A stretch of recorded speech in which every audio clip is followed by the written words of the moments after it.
Hi there, everybody. I'm Professor Carson Grubaugh. And I'm his longtime girlfriend, Tori Krieger.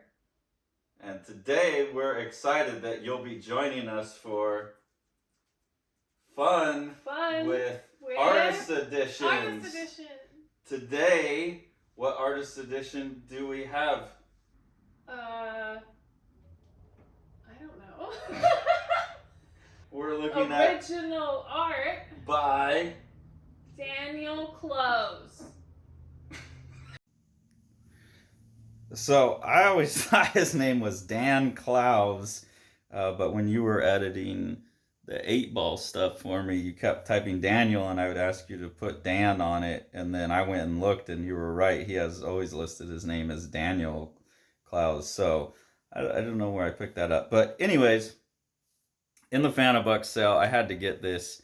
I'm big fan of artist editions and big fan of Clowes' art, even more so than his writing. So I had to grab this and just kind of luxuriate in it. I like that right here on the end papers, there's got this drawing of his space, and I could see how much that he would enjoy, like the way I'm going to enjoy looking at his stuff.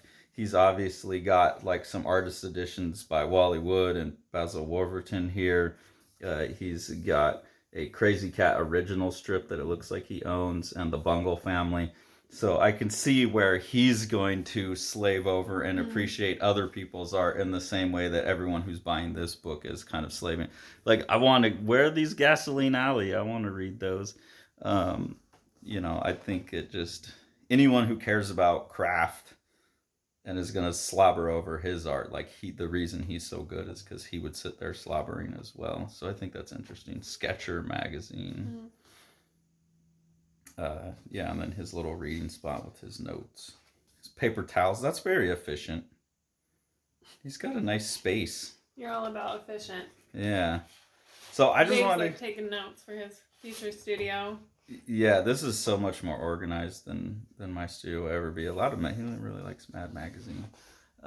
So I'd taken a quick spin through this when I got it, but this will be more in depth. And Tori's here to help make fun of me. So a lot of cool production stuff. Just seeing like the line art, and these I do like this, like overlay. That's pretty cool. I feel like I had a book like that when I was a kid, and I was pretty like into it. Well, and it's just on like such thick. They're not cheaping out on this either. Mm-hmm. This is like 36th of an inch thick, like piece. This is really nice. I would love to do a book that had this as like part of the story somehow. But it's so cool to see the separations of his line art and then what looks like marker and gouache or something here that he did on. It looks like on a blue line printout. So that's really fun to see. And then to see the same piece here, like this is done at production size, but then here's like the actual pencil version of it, so I can see how big it is. So I think that's really cool. And then it'll just like seeing that it's on tracing paper and all the different cutouts that he's taped together. The voluptuous woman. Yeah. Well, he does like a good voluptuous woman. The young Dan Pussy. Yeah, I'm not too impressed by that. By the voluptuous woman or the pussy? The pussy. Oh yeah, it's Poussey. Dan Poussey. I'm sure. But to see, like, I think a lot of young artists look at finished work. They would look at that printed and they don't understand how many steps is going into that. So this is very instructive for that reason. Or even like how old school this is, where like this is cut out and pasted on instead of just digitally put on. A lot of this was being done in the early 90s, so pre ability to do much in Photoshop. And that appeals to me. Although I'm learning that it's easier and better to do it in Photoshop. Yeah, I mean, you do like to do things the hard way, but you get tired of it pretty fast when you remember that I could do it. There's easier ways. Yeah, and like but it is also just like he has this as like a finished piece of art, and there's still something appealing about that. Like, I don't know, it would actually be interesting, how would you do an artist book for like some of the things that me and Sean do, where it just exists on like 10 different pieces of paper and gets put together in Photoshop. I think that would be interesting. Still not into the Dan Poussey. Or like the pimply butt in the dunce teeth. I just, these are the kinds of comics I don't get. I like the pretty things. The things with the nice stories, but like the weird shit like this, like holding a giant sperm. Not for you. Not for me. What's your assumption about what he's up to? Where's this coming from in your mind? Like a general annoyance or dislike for humanity at large. Like, it doesn't seem like anyone is portrayed positively. They all look sort of gross and in some way. Like, when I described going back to that small town in Oklahoma and I said everybody just looked like a caricature of a redneck? Yeah. He's like doing that. Like this guy but right with, here. like, society. Yeah. That's pretty accurate. I mean, you've watched some of my reviews, so like you have a general sense. But you would get that even without. Yeah, I think even without knowing that he's like mocking people, like that's the vibe I get. Like all of these is like an over dramatized kind of person. Do you see? I like this where he did the white on it. Do you see any like interesting about the way the drawings are made, or is it just the content so disinteresting? Like can you see what a nice beautiful drawing that is, or is it just like I'm not really, but what I do like is what you talk about how you can see how things are like taped together or like pieced out, so like where he's got like this cut out. Yeah, and like these things are like added piece paper. Like that's clearly the tape down. Like you can see this is a whole other piece of paper, right? Yeah. So like I like that. Yeah, that's the thing does nothing for me. But that's the thing that's interesting to us as artists is when you go back and you you can kind of like be in awe of a page like this that's really pretty perfect. That it looks like this is a cutout actually, or he went back with some whiteout to pop out this. No, that's a cutout. He cut that out and pasted it on top. Okay, so it's not as perfect as I thought. But like on the pages where you don't see any cutouts or any whiteout or stuff, it's like wow, there's something nice about that original art aspect to it. But then when you do get in, and like you would never see that in the book, but when you see it here and you see it cut out and like how he's using that little bit of white and like being okay with it, that kind of stuff is interesting to see as a maker. This is one of his best pieces, though. This is most definitely art school, 100%. You spent some time around art school kids. Like on the fringes, it was enough. Yeah, well, that's what this story is about. I think we were there for like, 3 hours? 4 hours? The different characters. Oh, but you did some art when you were in school. Like when you were way younger. Like you took some art classes. Not in college. Oh, I thought you did. No. Because you're talking about those kids. Here's another paste up. It's interesting. I don't know. This isn't about reading it. I just wonder. Okay, what do you think about this one? Needle Dick the Bugfucker.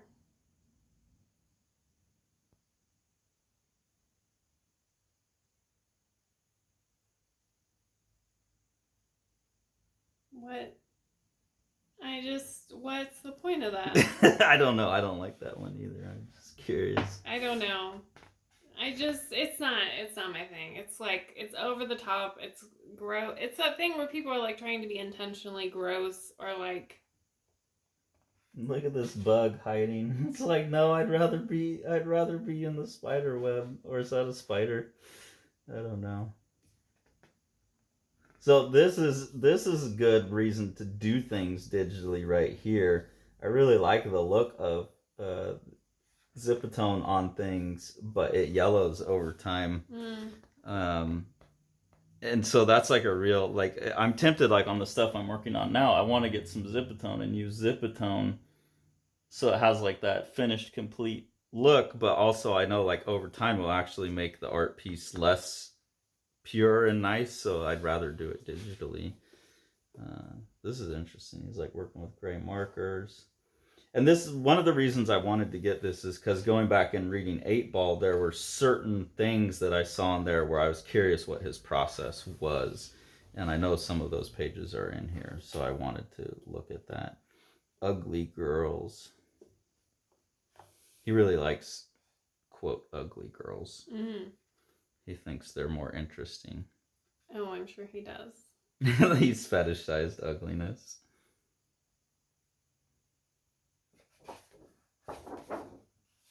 But like when you get a page like this that's just so clean and black and white, and like his ink work is so nice, it's just really nice to see it big. It's nice to see it at size and get that artist view.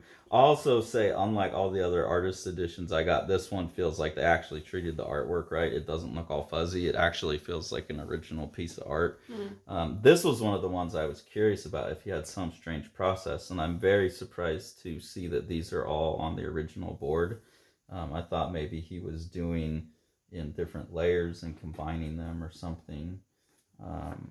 But these are really interesting. So I still don't know how he made these. It looks like some combination of markers and gouache. But that's really fun to see. Like, you've been playing with gouache a lot. Yeah, it's weird. So, like, seeing that effect, yeah. Normally you would get that by, like, doing that as a separate black ink drawing and then converting it digitally. But the fact that he's mimicked that same look is pretty cool. That was one of the things I was most curious about to see with this. This drives me nuts, by the way, like this indie comic aesthetic where you have to hand letter everything. Like, I don't know. The idea of hand lettering your own letter page, I guess, adds to the couture makiness of it all, but to me, that just seems like a lot of extra unnecessary work. I don't know. I think y'all are all crazy. But like he had to get out like a guide and like put down the lines for that, and then like letter it in pencil probably, and then make sure he did it right in ink, make sure there's no spelling errors. Like, yeah, it's totally nuts. And then that all exists on the same page as like this gouache painting to preserve that like integrity of the. That's a nice bulge. He's got a nice little bulge. Yeah. I mean, this is like, he's an excellent artist, right? Like, to get the detail of like that pucker and like, that's what I'm saying. Like, because you got a chin like Uriah Faber. He does. If you're an ass man, you could really get into that chin. Yeah, a lot of his stuff like Bugfucker, you know, I don't like as writing, but I do like his art. Like, you can't look at that and not kind of appreciate.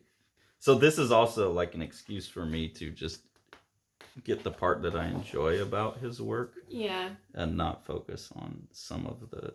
I mean, I enjoy his writing later on, but some of the things that are less appealing. Yeah, nice. The little winky. The flapping winky. Like here again, you know, this is interesting because he like cut out the. Whoa, whoa, whoa!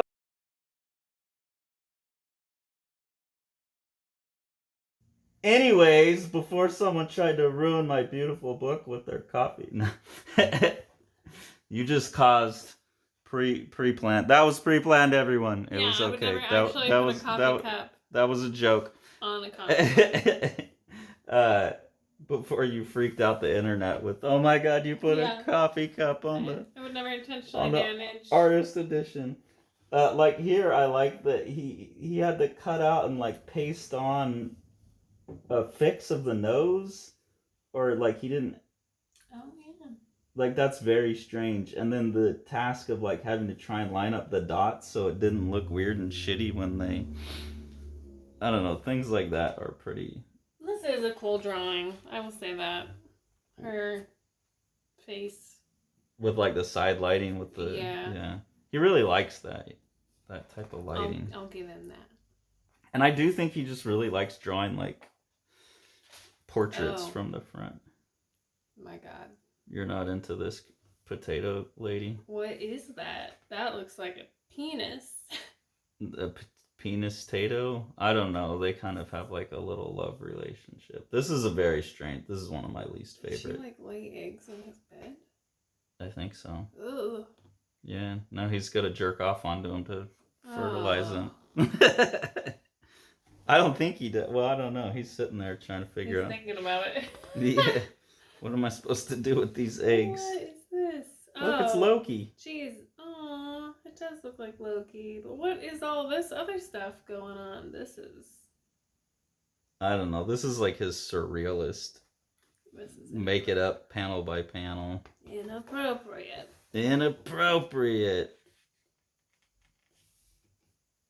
Yeah, this is one of those where I love the art, but I don't get it all. White people enjoy the story. Or like that awful, ugly baby. Yeah, that's a real ugly baby. This is his most forgiving. I feel like that's a self-portrait. Super sexy sex. I was going to say, that looks like the most bland vanilla sex of all time. Wow. She's really, I don't know. But she's so flexible. Why are they just doing it like that? If she can do that, I mean... Her arm can go all the way. How does that... Like, you should be... I could do that like that. With my left arm, for sure. With the right one, not so convincing. But, like, casually as you're leaving the room? Yeah. I don't know. And the thumb's going the wrong way. But her arm is, like, turned all the way around. Yeah, like in the socket. Her thumb should be this point. Like, that should either be her palm... Oh, wait, no. If she Mr. did... Clowes. Yeah, that would be where her thumb would be. Mr. Clowes. For the record, I know that his name is Clowes. I'm just being... Learn anatomy, sir. Like, girl, something right with that socket there. You need to go get that fucking rotator cuff checked out. Yeah. Here's Poussey. Poussey. Oh. So Poussey is a famous comic artist. It's a comic about a famous comic artist. Man, he looks like somebody I know. But also I have to look at like the brushwork and just like this whole line that just goes down here. It's just like such a sexy, like, actually this is probably a second. This is probably all 1, 2, 3 marks. But I like to imagine that's all done at once. Or that this is like, but it's just, I don't know, the line work's beautiful to see. And without all the color and stuff distracting, it's really nice. So here's Poussey going through and making fun of the comic industry. I'm sure that's riveting. Yeah. It's definitely a bit of a navel gaze at the industry itself. That's a nice little goatee there. Yeah. Strange like these. That's gonna be you. That is. Eisner's 2087. Yeah. I won't be there because I refuse to go back. Yeah, baby's never coming to the Eisners again. I don't know what these are, or how much he wants them reduced, 51%. This is chapter 26, or page 25, 26. I'm the old people. I like that there's a Poussey and then straight up Robert Bob Pussy. Euthanized? Where? Oh. Well, we wish, right? They had cancer. Oh, no, they're not the same person.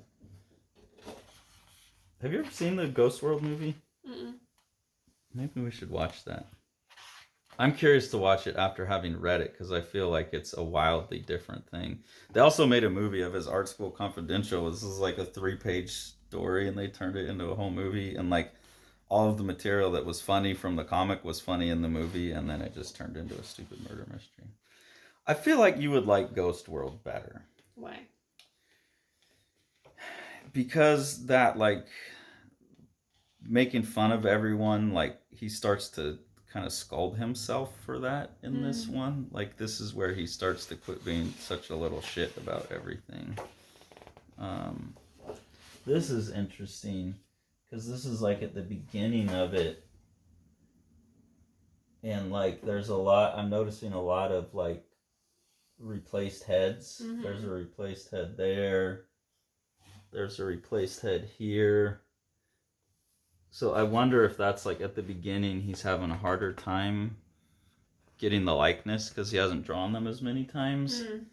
And like later on there would be less head replacements. I don't know. Like both of these are all three of these. He entirely changed how that character looked, I think.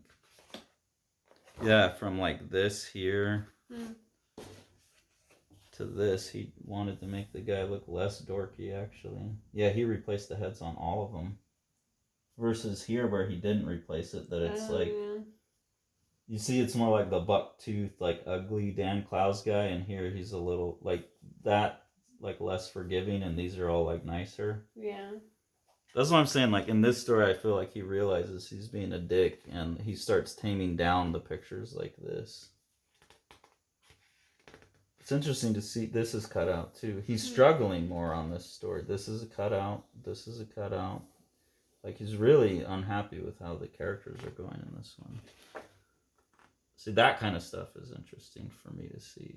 And again, for like students, good to see. Oh, like this is, he changed all of these faces. One. Yeah. So he was really, really struggling to get exactly what he wanted.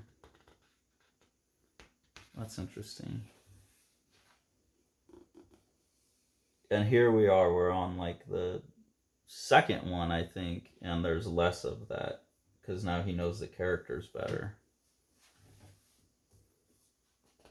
That is why an artist edition would be interesting. But they're just so fucking big. They are very. This is definitely the tallest one I have, not necessarily the heaviest one. Still struggling with Josh's head there. It's weird out. Yeah. It is. My name is Alan. Oh, huh. But yeah, way less head. This is really nice here. So this is also cool because you can tell that he had to do this after the fact. When he puts like this on it, that allowed him to see where he needed to white out. So this is really cool. I also like that you see that he did some. It's not just cutting out the ruby lith, but he actually like then drew on it in places because like the cut didn't go right, so he just cut it out and drew on it. And then this is what they would have shot, like like this would have been printed in black, and then like this would all come out as like a blue. Well, maybe on this one orange. There's one of them where it came out orange on accident. They printed it wrong, but he had to sit there and like hand cut out and peel off and then leave behind this, and then that was used to produce the photo plate for the second color.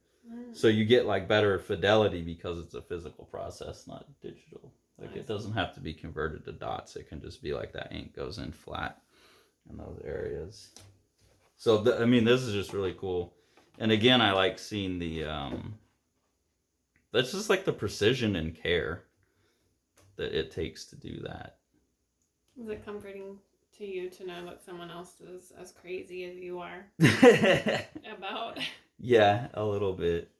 Or like I said, you also kind of like, you see that, oh, like he did fuck up and like paste a head over, which I've never done. Well, I guess I'd do it digitally, but then also it's like inspiring. But you're right too, for like a learning artist, that would be encouraging to see like they did have to repair things. Yeah, there's whiteout all over these, right? Yeah. Like every one of these has whiteout on them somewhere. Like I think kids are like, oh, I screwed up, but I got to throw it away. And it's I think a lot of young artists just assume that someone like you turns out a complete work with no mistakes, when that's totally ridiculous. But also, like, that was like on Strange Death, that was my initial, like, all the pages of Jack are like pretty much no whiteout. There's no mistakes. Like, I didn't allow myself that, and it was just so stupid. I mean, that's always like the goal as the artist, is you want that thing you can put on the wall. But I've been learning, like, and this kind of stuff helps me, that like this is, beautiful to see, but it's being done for the sake of the real art, which is the printed product. Yeah. And I'm like having to learn that. And I really like seeing, like, here he's got her shadow cut out. Yeah. And then here you can see it in the blue line. Yeah. So he's like planning ahead, and seeing that kind of stuff is really, really cool to look at. Caricature. This is a lot of people's favorite one. So interesting to me. This looks like markers. He's so clean though. It's weird. I still don't know how these are done. I would have definitely liked on something like this. I think a lot of people would look at this and not know exactly how it's done. So like a description would be good. Like this, I think pretty much anyone who works with ink kind of understands. Ink, whiteout, some dry brush. The dry brush is actually really nice. It's nice to see him move away from that slick stuff and actually do some textural work. Nice tree. Yeah. Oh. Super sexy. Mm-hmm. David Boring's good in bed. Gotta be. Look at that face. I haven't read this one yet, actually. I don't know what this is about. Starts off strong, though. Let's see. Her skin was smooth and elastic, dappled with girlish yellow fuzz. Her trim, athletic figure, blah, blah, etc., etc. She was not displeased with my thrust. She bit her lip and made breathy noises. Oh, God. But I knew from the start I probably wouldn't get another chance if she wasn't at least overwhelmed by my enthusiasm. Very enthusiastic. Good Lord. I believed at that time in experiencing the moment in its present tense without dwelling on bygone associations or a tragic aftermath. The breathy noises. I don't know what he's trying to say there. That makes no sense. Yeah. There's a lot of naked women. You are such a repulsive pervert, David.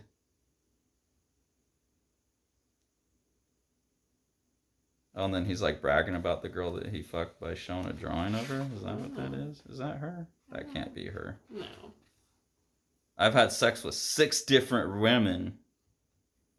Wow. This is Dot. We live here together. She's roughly my age. She's looking at the secret scrapbook compiled by your narrator in his youth. Oh, they're trying to figure out her face. He likes butts. Good taste, buddy. I'll never understand your taste in women. Well, this is definitely not making me want to run out and grab David Boring. All of this. It looks boring.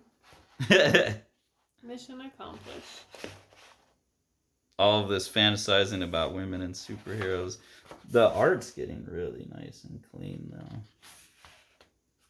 Look at those little hand-on letters. Like, is this impressive? This is super impressive to me. This super clean hand-on lettering. And then he like taped this on. I just imagine doing that and like being like, fuck, I hate my life right now. I mean, I could never do it, but it's not something that makes me stop and wonder. Like, I mean, it looks great, but again, like at this point in my life, it's like, oh, I would just do it digitally. This is really nice. This is wholesome. Kind of. Is it? I don't know.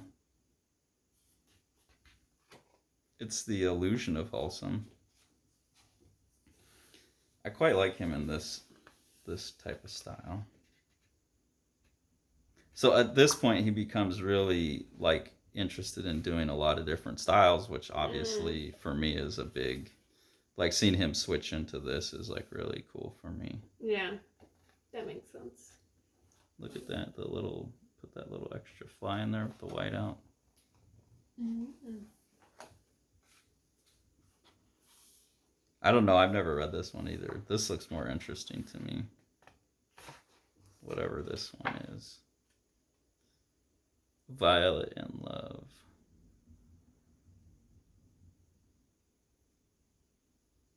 Well, that's sad. Oh. Harry Neighbors, comic book critic. It would be nice if Dan Clowes could make a comic that didn't reference comics at some point. Yeah, he seems really obsessed with like just talking about the comic book world from one angle or another. Which I guess is cool, but it just seems like prohibitively niche. Yeah. Well, I always say he took comics to art school, and I'm more interested in books that are made by art, like kids who brought art school to comics. Yeah. Like he's obviously that's what I'm saying though, is like I do like that on this page here he's showing like that is what he's surrounded himself with, is all comic book stuff. Like I'm not seeing anything on there. I don't know, I'd have to look more, but there's not like a Gustav Klimt book or something, Yeah. you know, like his sense of art is very limited to the tradition of cartooning and comics. But I mean, like drawings and compositions like this are so good.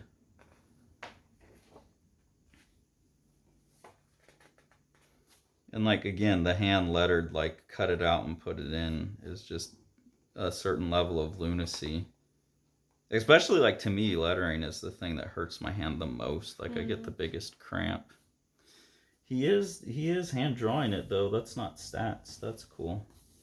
I did that on Strange Death too, and then after a few pages of that, I said never again. But actually, I was thinking about on Bound, like the scene where she goes outside and it's the front of the house. Like I could do that, or I could redraw it every time. And I do feel like there's something about redrawing it that makes it seem more like time is passing because there's minor changes. I guess. Like you're laying there, and like you're not just laying there. Like your hair is shifting, and you know, like there does seem to be some value in that to me. I still debate that. That's my fine art. It's got to look good on the wall. Penis. Got to say penis. It's always about the penis. Penis and the balls. Penis and the balls. You are very stressed out by how many cartoonists are obsessed with penis and balls. It's an observation. This is a consistent. Throwing up. Very nice. It's tripping. Yeah, I haven't, whatever this book is, I haven't read it. Looks cool though. Within its myopic view of everything has to be about comics. No, Like now he's becoming a super, kick-ass. Kick-ass was way cooler than this, I guarantee. This whole thing is a cutout. Or no, is that? No, I think it's just the wall. Yeah, this is all a cutout, right? No. He must have accidentally drew the wall through. No. That's kind of fun. What, that just clunk? Yeah, that he like drew that all. And like this? Yeah. That's what I'm saying. I do like the look of the hand-on lettering. I mean, I guess that's why people appreciate someone like this, though, is because of that OCD. Get some of his perspective grid in there that he didn't even use. That's like all in 1 point or 2 point perspective, and then he just flattens it down. It's strange. Oh my god, oh my god, oh my god, I'm on a date with a beautiful woman.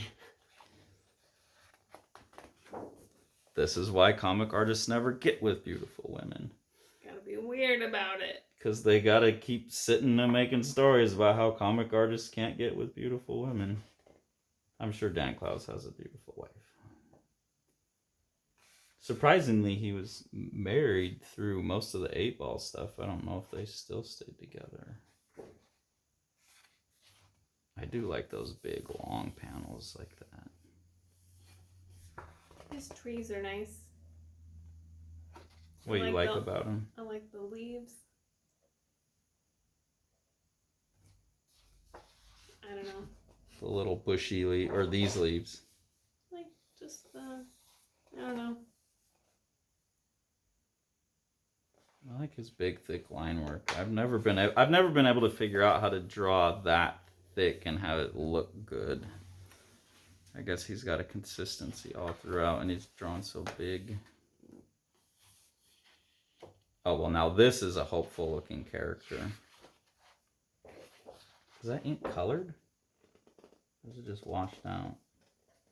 It's kind of like green. Just washed out.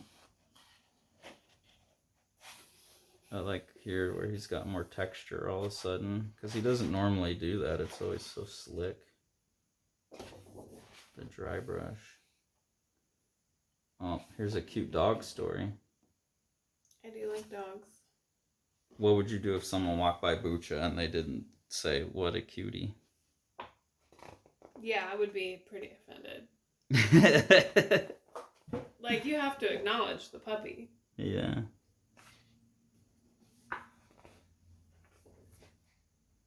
This is strange without all the black.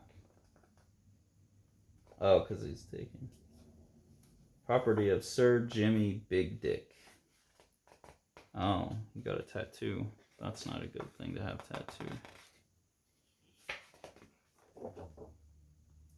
This is interesting. He had a whole background here that he edited out. And also, like, for some reason, this ink is, like, way lighter. Yeah, it's, like, gray.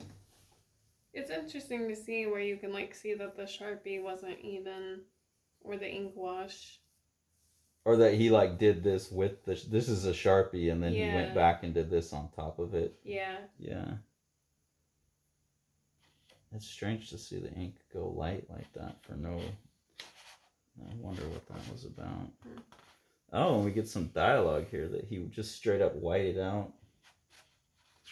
That's interesting. So who are some of your favorite filmmakers? And then there's like pencil on there. That's interesting. So yes, as an artist edition, Fantagraphics did a great job getting all of that kind of stuff in here. This is interesting how many backgrounds he just chose to leave out in this story. I had to do a nose job. Yeah.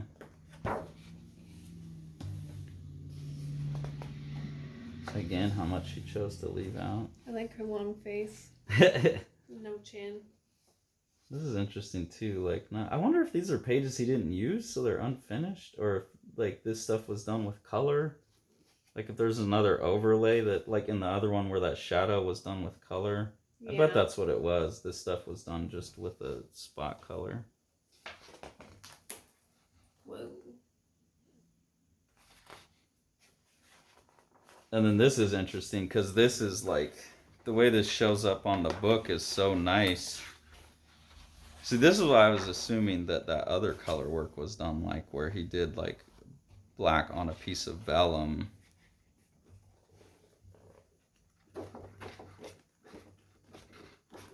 Where are some of those?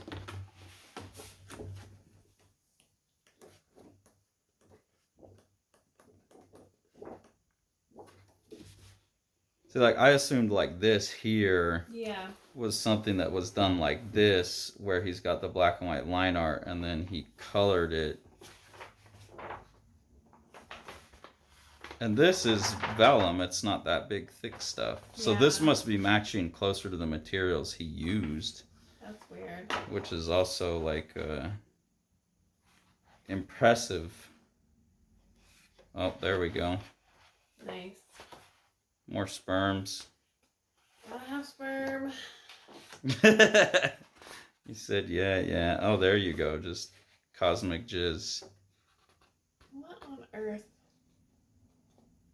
How much money did you spend on this? I'm not going to say. I'm sure it's on the back. I have read this one. I didn't like this story too much. It's like a weird time travel story.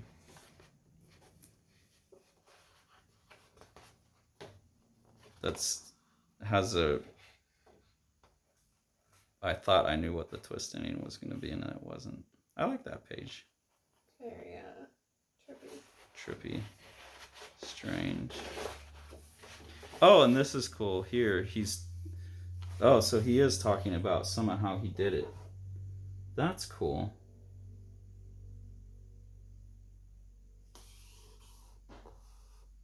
So, some of this stuff he would do with watercolor and gouache, and some translucent sticker film with solid colors rather than black dots. Used mostly in the blue line method, though occasionally applied directly to the line art. Incredibly aggravating to use. So, I wonder if some of those had been done that way. That's a cool, instructive little thing. That is pretty nifty.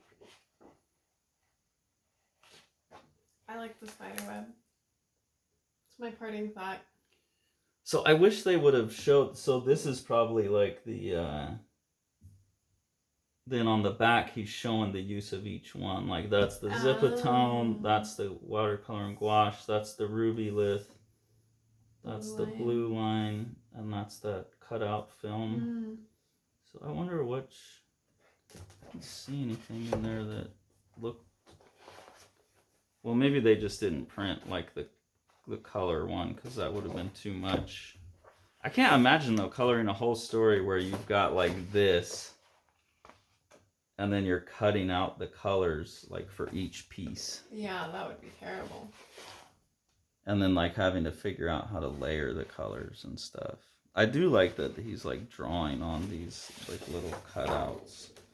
And there was one I remembered seeing. Oh yeah, here. I really liked this. Like this is how good the reproduction is in what Fantagraphics is doing. And I don't even know if this will show up on screen, but you can see that he like cut a razor out along her leg and was maybe potentially going to peel that out and then didn't. And they've somehow preserved in a couple spots on these ruby lith pieces, but like right here too, this guy's belly's cut out. You can see the razor line through there, and I just thought that's a really interesting level of fidelity. Yeah, so ruby lith must come on these thicker pieces like this, and then he was cutting it out and peeling it. So I don't know. I would just like to see a book where this is part of the story too, in some way. Like this seems really cool. That could be a fun way to like work with, like shifting or like motion in a story or something, like evolving or changing or like meaning piling on top and stuff. Yeah, I've always wanted to have a comic that can kind of flip and like move like a kid's book where you pull on stuff. Yeah. Would be fun. Be a lot.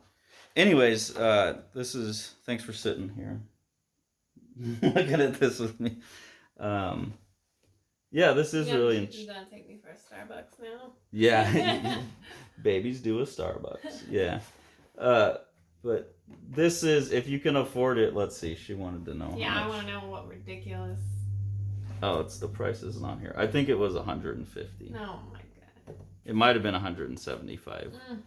Oof, but it got me $175 worth of free stuff. It's fine. You know, I just don't want to know what you're doing as far as that goes.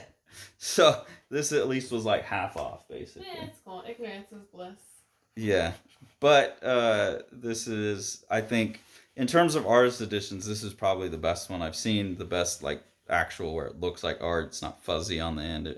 And then just the detail to the stuff, like still capturing the razor blade marks. And for those of us who are like this and very nerdy about it and want to really understand everything in the same way that Clowes became a master craftsman because of deep study of original art. Oh, this looks like he maybe has a Love and Rockets piece over here too. Because of the deep study of the original art, like, I think this is a really, really worthy book for other artists to have. I don't know that someone who's just like a fan who wants to like read the material should be picking this up, but people who are trying to get to this level themselves, I think there's a lot of value in these artist editions. And this is the most well handled, well treated, most respectful of the art, and most kind of understanding the mission of an artist edition, which is trying to get it to be like I'm holding the original art in my hand.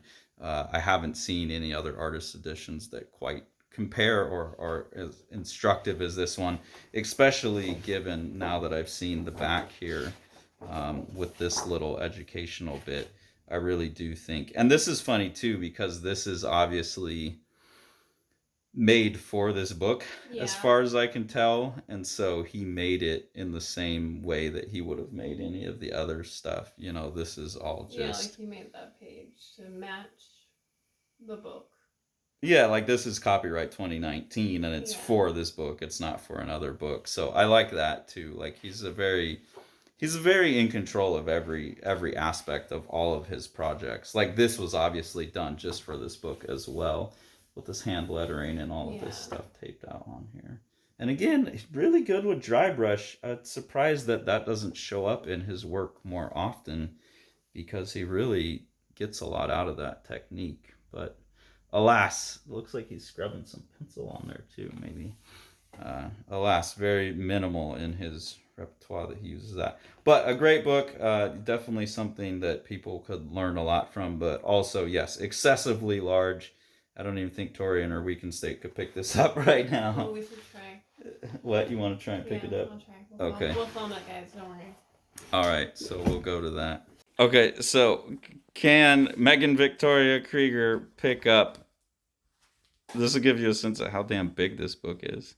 Yeah, I'm a large woman. I'm a 6 foot tall woman for scale. Jesus.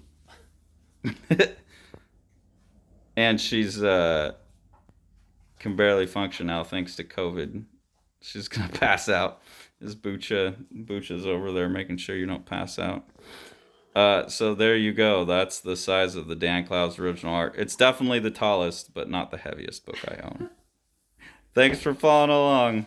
The Eisner nominated The Strange Death of Alex Raymond by Dave Sim and myself. This is a gorgeously illustrated and designed book. Dave doing most of the illustration.